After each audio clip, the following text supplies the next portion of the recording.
An affair with a rich boss. It was one of the happiest evenings of my life. We celebrated our 30th wedding anniversary with family and friends, many of whom had been at our wedding many years ago. He looked particularly handsome. He was always trim and strong, and the slight gray on his temples hinted at a future. He had a silver fox look, but his piercing blue eyes never changed. I could only hope he was still looking at me the same way. I was already 52, but I was still trim and weighed only 7 lbs, 3 kgs more than I had on our wedding day. I splurged on an elegant evening gown and new-heeled shoes for our party and spent all day.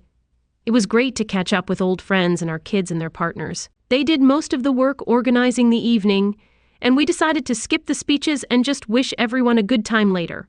Cole asked me to dance, and everyone stopped to watch us. It was like our wedding night all over again. Cole smiled at me, but his look was a little sad. "Thank you for 30 wonderful years of marriage." I brightened up in response. "Thank you, you are the perfect husband. I couldn't be happier with our life together. You've been a great wife." I thought Cole's reply sounded a little disappointing and a little strange.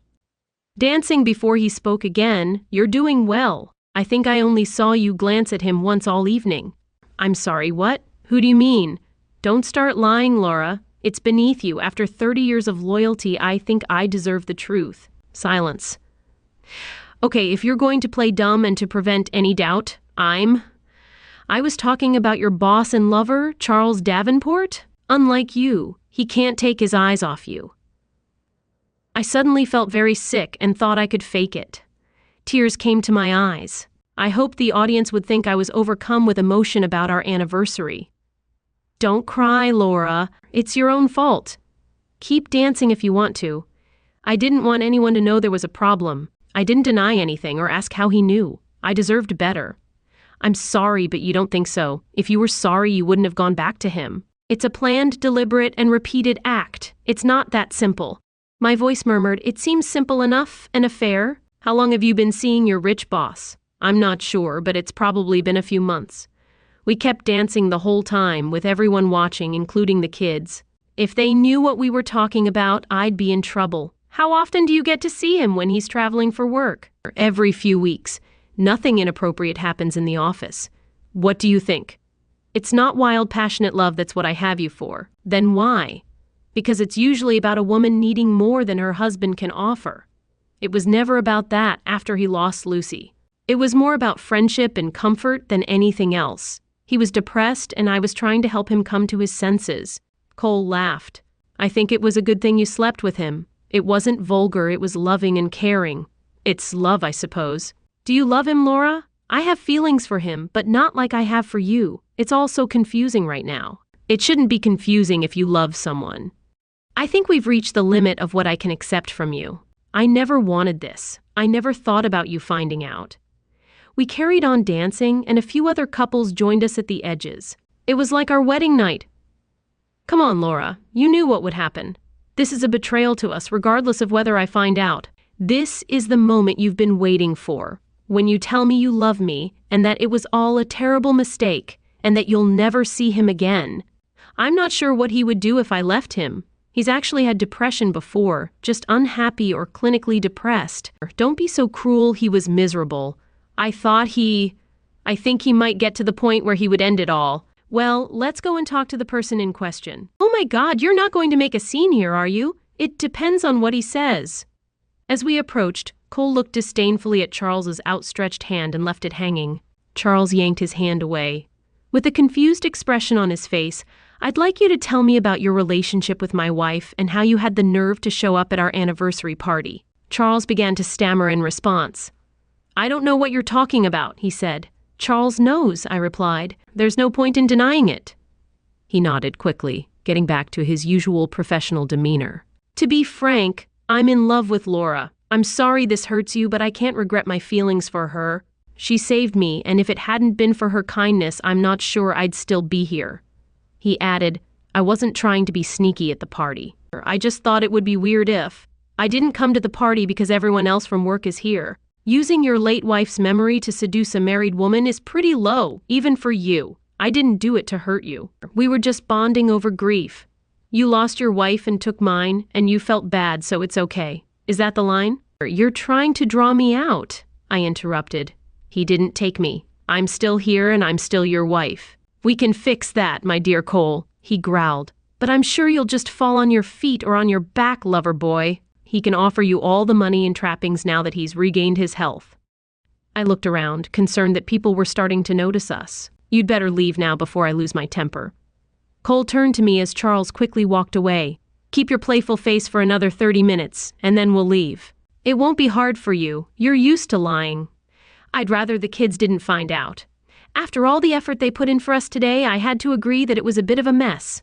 I felt sorry for him. Today's wedding celebration seemed like a fitting end. I came to my senses and felt somewhat angry. I said, "Don't be ridiculous. We're not breaking up because of this. We can fix it." With those words, I quickly made my way to the bathroom, trying to avoid breaking down. I wasn't looking for an affair. I was happily married to a great guy. My boss, Charles, was always flirting, and I enjoyed it, although it never went any further than that. That all changed when his wife, Lucy, died. It was so sad to see the life force literally draining out of him. He was a sociable extrovert with an endless stream of jokes and a knack for making people feel good about themselves. I tried to cheer him up, and we all did. We ended up spending several lunches together, and it was on business trips that we really bonded. I knew it helped. It was a way for him to deal with his grief, and it felt so natural to spend time together. Love was secondary. I thought about telling Coke, but there was no way he would have agreed. Women who do that must be so naive. It's potentially worse than the affair itself. It hurts a man's pride and ego, and that's not something to be taken lightly. I didn't think I'd hurt him because I was just having a bit of fun. I thought he'd never know. But as soon as Charles came to his senses, he knocked me down. He was so grateful, it seemed, that I could do no wrong and was his savior. I told myself that we needed to stop. It was a crisis. I managed to avoid it.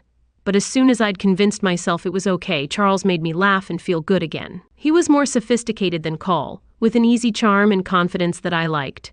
He was determined and in many ways the complete opposite of my calm and judicious husband. My worst-case scenario was that I knew Cole would find out about this. I thought it over and came up with excuses that I was really ashamed of hurting him, which was 100% true. I loved him more than anything else in the world, but I wasn't so sure of that now I had developed serious feelings for Charles. The truth was that I wasn't sure of anything. I was torn. If I had to choose, I'd say I was in love with both men. I was sure that Cole would forgive me. He was so in love and devoted to me that I just couldn't imagine us apart, no matter what I did. How did he find out about this? We were so careful on our wedding anniversary. He asked me directly. I hesitated, and then I couldn't look him in the eye. I knew it was pointless to deny it and get angry at the accusations. The next day, I sat with Cole. He looked devastated as he turned to me. "You don't seem too stressed about this," he said. "Maybe you don't care?" "That's not true," I replied. "I love you. I care about you so much. Him, don't forget you care about him. You can't even give up that guy for me." I tried to explain again about Charles's depression from friendship and growing feelings. Then Cole surprised me by asking about the purpose of the upcoming business trip.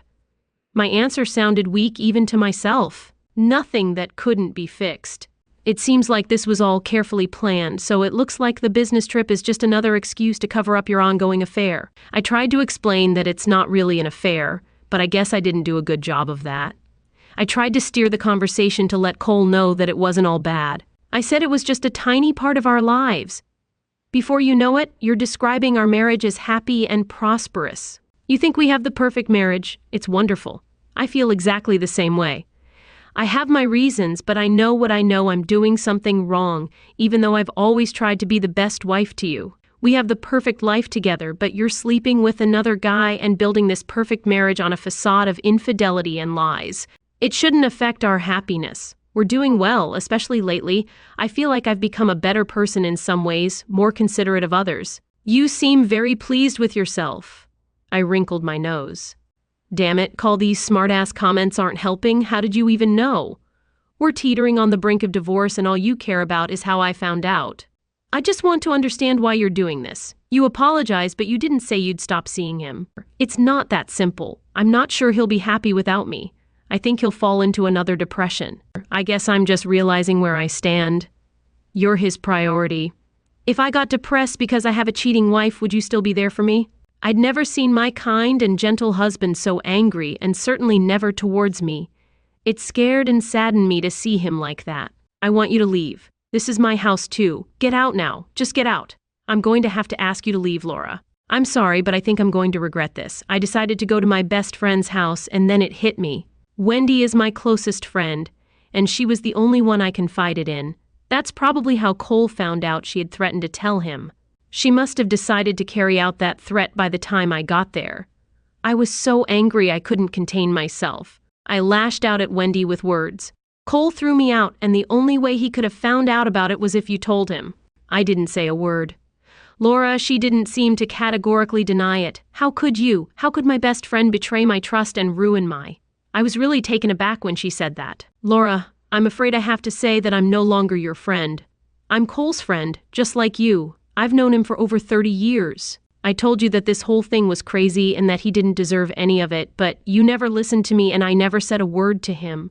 You've spent the last few months avoiding him, trying to keep your secret.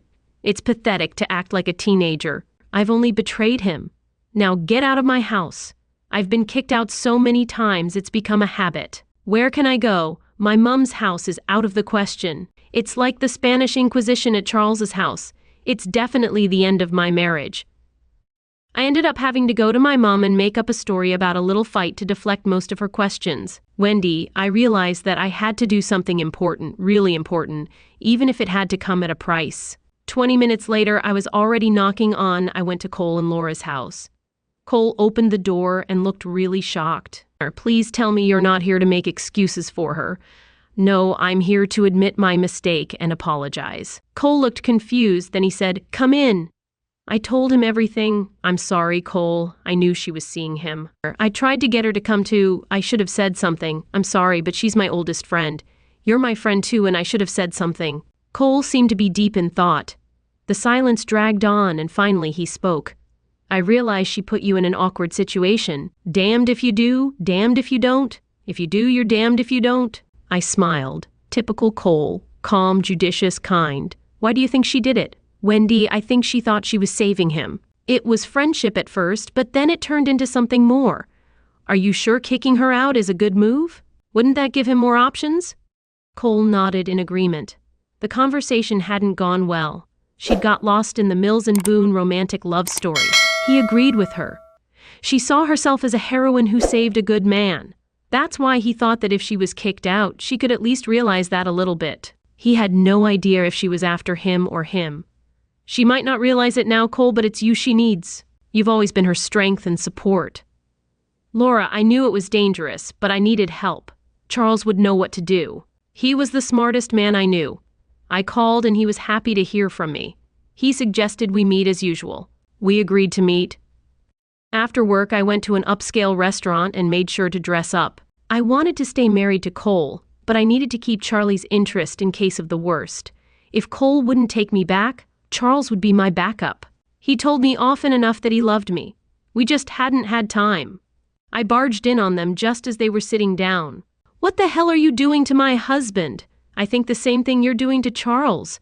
I've told you many times that I think Cole is a great match. If you're stupid enough to turn it down, well, that's your choice. I turned to Cole and said, That's not cool. We're married, remember? You're more than willing to ignore that. He looked at Charles and said, It's just dinner with a friend and nothing more. A really cool outfit, by the way. Those are your stitched stockings and heels. Tonight is his lucky night, or should I say another lucky night. I felt my face turn red. It wasn't supposed to be like this. It was supposed to be a romantic interlude, and now I'm standing in a restaurant and my husband has just announced to everyone around me that I'm wearing stockings. Wendy looked down at my legs and noticed my black stockings with seams. She commented that they were a bit corny and revealing. Maybe I should try a nurse's uniform after all, she joked, since I'm supposedly looking out for his health. She then turned to Cole and smiled.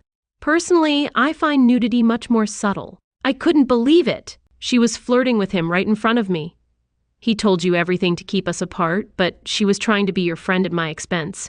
I didn't see her until you accused her the other day, after which she came and apologized. She said you were a good friend of hers and that she tried to get you to see sense. I have to say her apology was more convincing than yours. I didn't know what to say, it was so disappointing. Going back to your boyfriend, Laura, I was so upset that I burst into tears and rushed out of the restaurant. I felt like I was losing him, even if we managed to save the marriage. I could see that he would never be the same. I had gone from someone who was loved to the point of being put on a pedestal to someone he could barely tolerate. I couldn't understand how they knew we would be at the restaurant. It couldn't have been a coincidence, and they were obviously ready to see me with Charles. Charles offered his help again, saying he could explain and smooth things over if we got ready and met. The offer sounded implausible, but I was willing. I'd always found that Cole was quicker than me in discussions and arguments, but I knew Charles could hold his own. When I got back to my old house with Charles, I was surprised to see Cole standing up. I thought he was going to attack, but he just wanted to get involved. This is about all of us, and Charles is here to help explain things properly. I was even more surprised when Cole calmly sat back down. It's good to have the three of us in this relationship. I can't wait to hear what he has to say. I ignored his wife and started from the beginning. I want to apologize to you. I never meant to develop a relationship with you. I never meant to hurt you. Charles and I are sorry. I know it's hard to believe, but I really do love you. I want to apologize too. She saved me. You look well enough. Is she still saving you, or is it just love? You shouldn't have claimed my wife just because you were sick. That's still treason and a complete betrayal. Cole turned and looked at me with his steely blue eyes. You chose him over me. I never did, but I couldn't.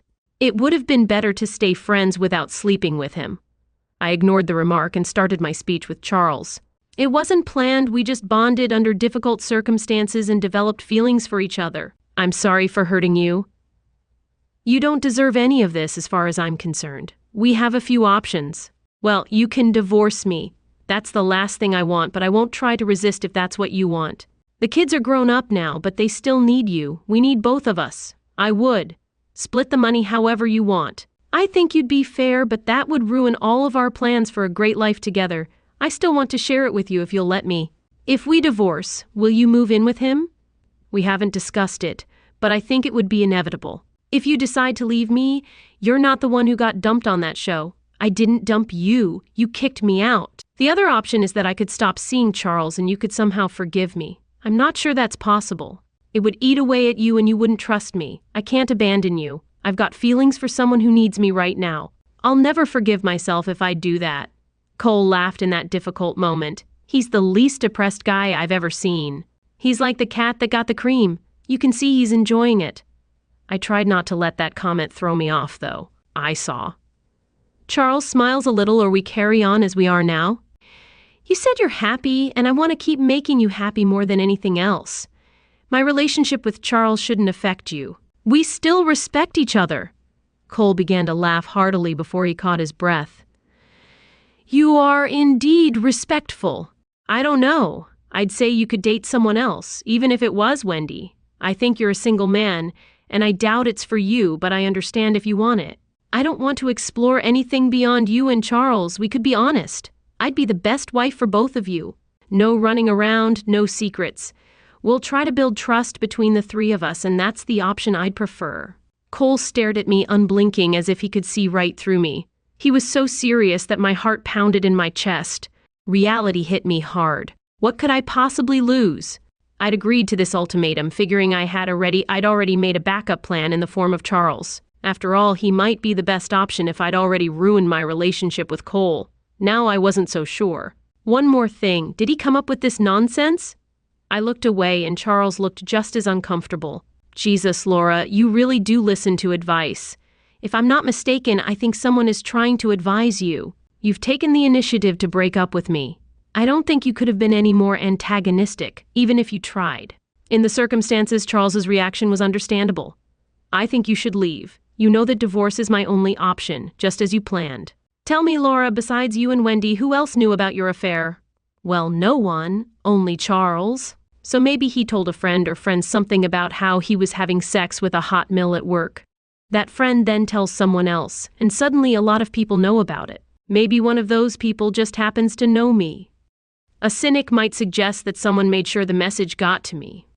Cole looked at Charles. So that's why you came to our party, wasn't it? You knew what I'd found out and you wanted to see the outcome. Maybe you hoped I'd put it all out there and you'd be there to pick up the pieces. Well, that's nonsense. I didn't know any of that. It's funny that Wendy found out about your little meeting at the restaurant so quickly and through a friend, which seemed It was pretty convenient that we went there to try to talk some sense into you, even though you immediately ran to your lover. It took me a while to realize that he was happy with our presence. I wept. Why would he do that? He's in love with me. He would never hurt me like that. It's obvious he wants you to belong only to him. He's done everything he can to get us divorced. I don't think there's much chance of him agreeing to share you. He's not like that. Tell him, Charles. Anyway, he made his choice to leave you and divorce you. We can be together. Cole continued, Were you depressed at all, or was this all part of the plan? I was. I'd like to see some medical evidence to support that diagnosis. I've already traced who told. Who knows, maybe I told someone about you. It's possible I might have told Laura about us.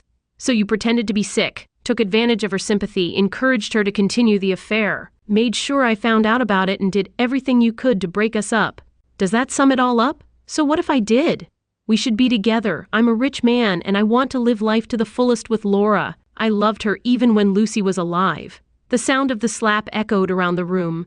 Charles grabbed his face. You before I could give him another slap. Cole stood up, grabbed Charles by the collar of his shirt, lifted him to his feet and pushed him forward, smashing him into the front. You're lucky if I ever see you again. You won't be so lucky with those words.